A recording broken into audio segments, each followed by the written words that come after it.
Umabot na sa 7 ang nasawi sa Masbate dulot ng bagyong Opong. Napuruhan din ang lugar dahil 2 beses naglandfall dyan ang bagyo. Kahapon nga, unang nakapasok ang News 5 sa probinsya. At live mula sa Masbate, nasa frontline ng balitang yan si Ian Suyu. Ian, kumusta na ang sitwasyon dyan?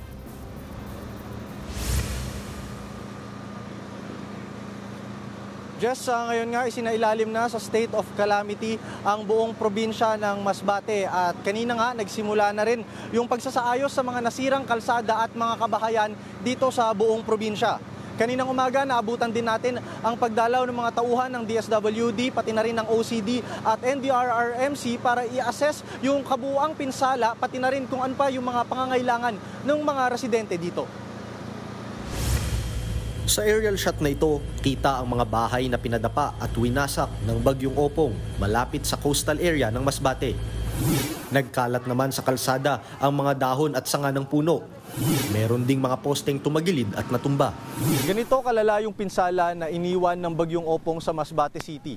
Ito yung tinatawag nila na social center kung saan maraming ang puno ang nakahilera dyan. Pero pagdating daw ng bagyo, nabuwal o di kaya ay nakalbo ang mga puno na yan. Ngayong linggo ng umaga na lang nagkaroon ng pagkakataon yung mga residente na putulin yung mga nakahambalang na parte ng puno. At tingin nila matatagalan bago sila tuluyang makarecover mula sa nangyari. Ang mga kalalakihang ito, naabutan naming nagliligpit ng mga nakahambalang sa daan. Pag may dala ho kaming mga equipment, ay mapapadali ho. Sa ngayon po, yung mga ginagawa namin ay itak muna sa mga maliliit lang ang mga sanga. Dahil labis na apektado ang Masbate, stranded ang 148 na pasahero, driver at mga pahinante sa 6 na pantalan sa Masbate mula kaninang alas 8 ng umaga. Samantala, bumisita naman ang mga tauhan ng DSWD kasama si Secretary Rex Gatchalian. Nakipagpulong siya kay Masbate Governor Richard Go para sa magiging aksyon at solusyon sa lugar.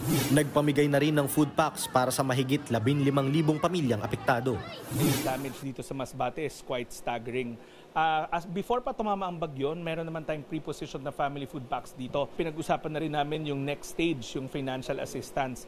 The moment makuha ko yung mga listahan mula sa ating mga local chief executives, ipoprocess na rin natin yon. Bagamat unti-unting bumabangon ng Masbate, pahirapan pa rin, lalo't napakaraming poste ng kuryente ang nawasak. Kaya ngayon, lahat ng 20 munisipalidad at isang syudad sa Masbate ay walang kuryente. They told us the unfortunate news that it will take around a month to fully restore the power in the whole province of Masbate. I think siguro months ito bago bumalik, bago makarecover. Because hindi lang kasi bahay na sira kabuhayan, livelihood, especially to our farmers, fisher folks. Ngayon, October, dapat anihan na.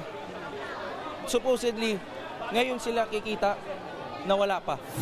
Sa huling tala ng Masbate LGU, umabot na sa 7 ang bilang ng mga nasawi. Habang nasa 21,000 na pamilya naman ang apektado. Katumbas niyan ang mahigit 60,000 na individual.